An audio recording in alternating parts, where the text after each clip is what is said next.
Vascaíno! Fala, Vascaína! Tua imensa torcida bem feliz, norte-sul deste país.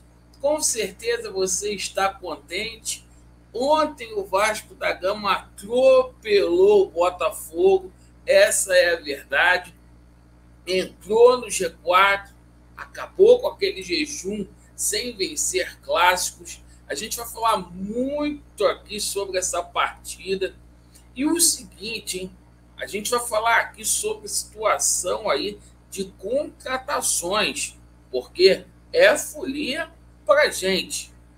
Os dirigentes vão continuar trabalhando aí para tentar trazer reforços para o Vasco da Gama, recuperar jogadores aí de lesões e o seguinte, inscrever atleta a tempo, porque daqui a pouquinho, né, o próximo jogo do Vasco, dia 23, contra a equipe do trem do Amapá, Copa do Brasil. Então me acompanhem até o final, que a gente tem novidades aí sobre a questão de reforço. Eu peço a você que está chegando pela primeira vez aqui no nosso canal, para nos conceder um voto de confiança, uma oportunidade, se inscreva no nosso canal, deixe o seu like aí, para impulsionar esse vídeo para uma quantidade maior de vascaínos. Se você não gosta do nosso conteúdo, deixe o dislike para avaliação e, por favor, ativem o sininho. Vamos começar falando aqui sobre Vasco da Gama e Botafogo. Ontem eu vi várias pessoas dizendo aí que as duas expulsões aí Botafogo influenciaram no resultado. Verdade, facilitou o trabalho aí do Vasco da Gama, mas seria muito injusto, né, a gente acreditar esses 2-0 única e exclusivamente nas expulsões aí dos jogadores do Botafogo. O Vasco da Gama foi muito melhor, foi o senhor da partida desde o começo aí do jogo.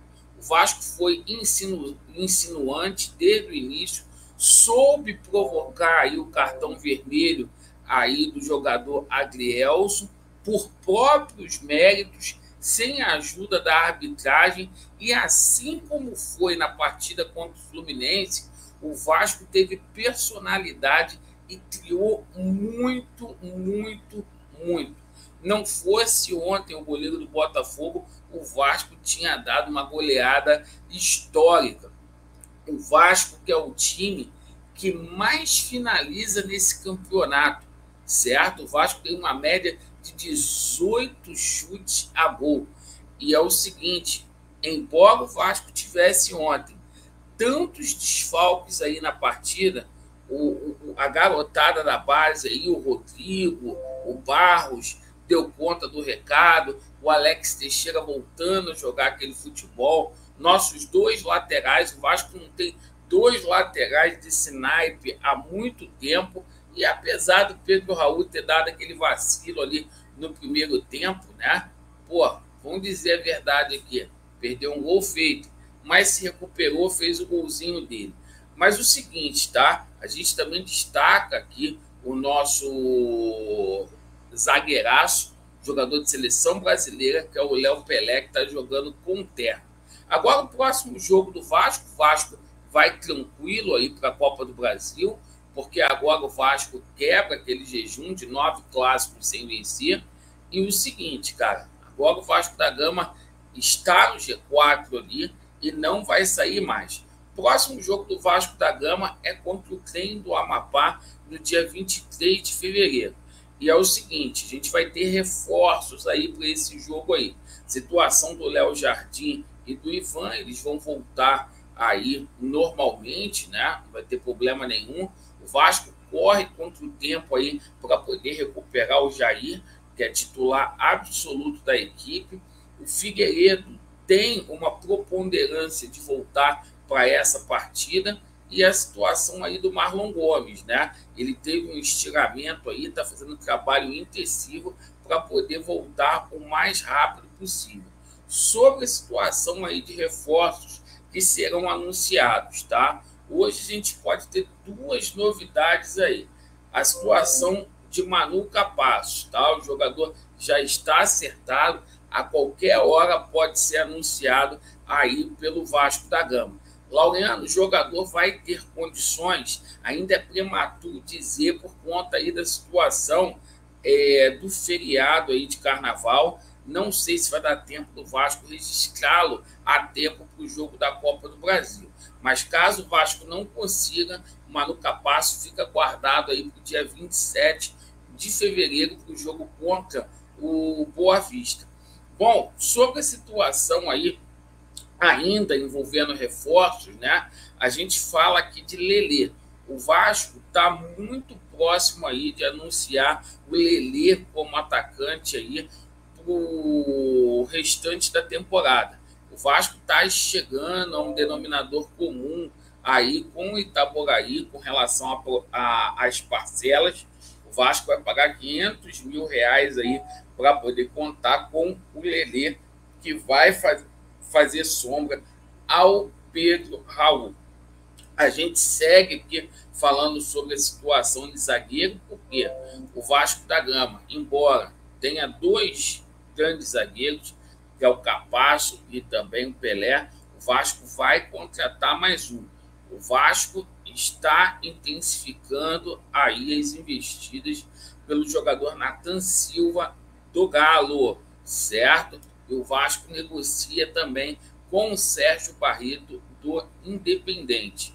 Bom, a gente ficou muito mais tranquilo de saber que o Maurício Barbieri arrumou dois bons volantes aí da base, que é o Rodrigo e também o jogador Barros.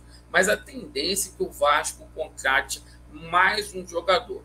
E a informação que chega nesta manhã é que o Vasco está fazendo um esforço descomunal aí. É uma negociação que quem está capitaneando ela é o Abelão, certo? Para poder trazer o Cuejá antes do meio do ano. Então, o Vasco voltando todas as suas forças para o Cuejá, tentando chegar a um denominador comum com o Al Hilal, que tem aquele probleminha de transfer ban, para tentar aí a liberação do atleta, tá? Muitas pessoas me perguntando sobre a situação aí de camisa 10. Galera, o Vasco tem vários nomes aí na lista aí feita pelo scout da 777 Partners. Mas esse camisa 10, a priori, vai chegar aí após a abertura da janela aí dos campeonatos europeus. Quando acabar os campeonatos europeus, vários jogadores estarão aí com passe livre aí. Inclusive, né, o Vasco não vai fazer investimento agora de 6, 8 milhões de euros, se pode contratar no meio do ano um jogador aí que seja aí efetivamente vindo de graça, certo? E sobre a situação aqui de outro jogador picotando muito lá na Argentina, é a situação do Diego Valois, tá? A informação que a gente teve hoje é que o presidente do Talheres gostou da oferta do Vasco aí de 18 milhões. O problema todo que está é na situação do parcelamento. Como que o Vasco vai fazer para poder parcelar essa situação? Porque ele quer dinheiro na mão. E o Vasco aí quer fazer 4 parcelas aí, é a informação que chega da Argentina. Mas o Vasco trazendo aí mais um jogador de lado de campo. Vamos aguardar essa situação se concretizar. E conforme eu disse aqui ontem, o Vasco da Gama de olho no atacante do Internacional, né? O Pedro Henrique, goleador aí do Campeonato Gaúcho, jogador que tem 6 gols em 7 partidas no Gauchão. E vamos ver como que fica. O importante é se movimentar. Ganhamos, mas precisamos aí de mais reforços, sem dúvida nenhuma. Vasco neles e a verdade prevalecerá. Valeu!